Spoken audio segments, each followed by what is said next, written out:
அமைச்சர் பொன்முடி அவர்கள் போகும் பொழுது கிராமத்தில் சில பேர் சேர் எடுத்து போட்டினாங்கன்னா எங்களுக்கு அதில் நிச்சயமாக உடன்பாடு கிடையாது. ஏன்னா ஒரு அமைச்சர், ஒரு மாண்புமிகு அமைச்சர், முக்கியமானவர், அரசனுடைய ஒரு பொறுப்பாளராக இருக்கக்கூடியவங்க யாரோ கோபத்தில் பண்ணியிருக்கலாம்.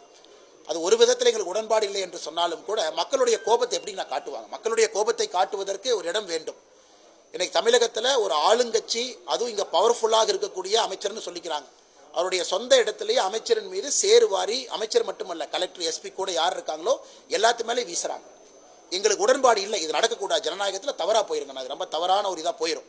இருந்தாலும் மக்கள் கோவத்தை எப்படி நான் காட்டுவாங்க? நீங்கள் அங்கே போயிட்டு எல்லாம் நல்லா இருக்கு, எல்லாம் சூப்பராக இருக்கு, எல்லாம் நல்லா இருக்குன்னா மக்களுக்கு தெரியும் நன்றாக இல்லைன்னு தெரியும். அந்த கோவத்தை காட்டுவதற்கு தான் அந்த சேரு விஷயம் எல்லாம்.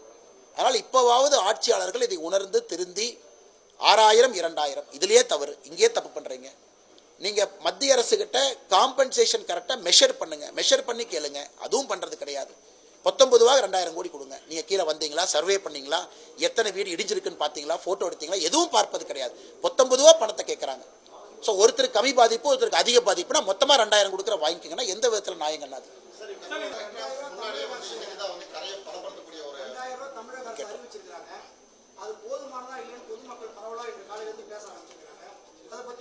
அண்ணா அதான் நான் சொன்னேங்கண்ணா, அந்த மிக்ஜாங் புயல் போன வருஷம் 6000 ரூபாய் கொடுக்கப்பட்டதுங்கண்ணா. இந்த முறை அதைவிட சேதாரம் அதிகம் கிராம பகுதியில். காரணம் அணையெல்லாம் திறந்து விட்டுருக்காங்க. நாங்கள் சொல்வது குறைந்தபட்சம் அங்கே 6000னா இங்கேயும் 6000 கொடுங்கன்னு தான் நம்ம கேட்குறோம். 6000 என்றால் இங்கேயும் 6000.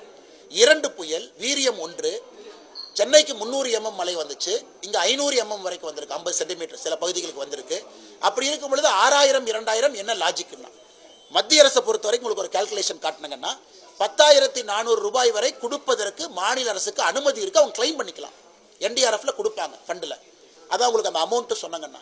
அதனால் பாண்டிச்சேரியில் ரேஷன் கார்டுக்கு 5000 கொடுக்குறாங்க, மிக்ஜாம் புயலுக்கு 6000, கடலூர், விழுப்புரம், கள்ளக்குறிச்சி, திருவண்ணாமலை ரேஷன் கார்டுக்கு 2000 என்பது ஏற்றுக்கொள்ள முடியாது. காரணம், முதலமைச்சருக்கு உண்மையாலுமே கரெக்டான செய்தி போயிருக்கா, கிராமப்புறத்தில் இந்த அளவுக்கு பாதிப்படைஞ்சிருக்குன்னு கரெக்டாக கட்சிக்காரங்க, ஆட்சியாளர்கள், முதலமைச்சர் கரெக்டாக பிரீஃப் பண்ணியிருக்காங்களா அப்படிங்கிற சந்தேகமே எங்களுக்கு வருதுங்கண்ணா.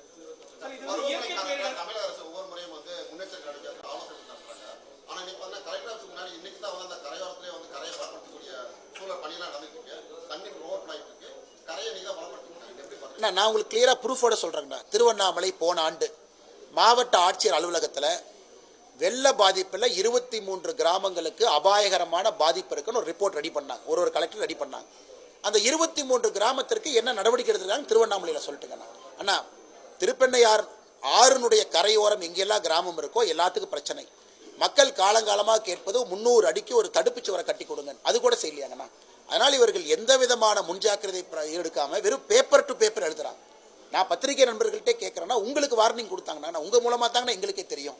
பத்திரிகை நண்பர்களுக்கு சொல்லலை, ஊர்லேயும் சொல்லலை, தாசில்தாரையும் அலர்ட் பண்ணல, விஏஓ அலர்ட் பண்ணல, கிராம சபைக்கு சொல்லினா கரையோரத்தில் இருக்கக்கூடிய மனிதர்களுக்கு என்ன அபாய எச்சரிக்கை கிடைக்கும்?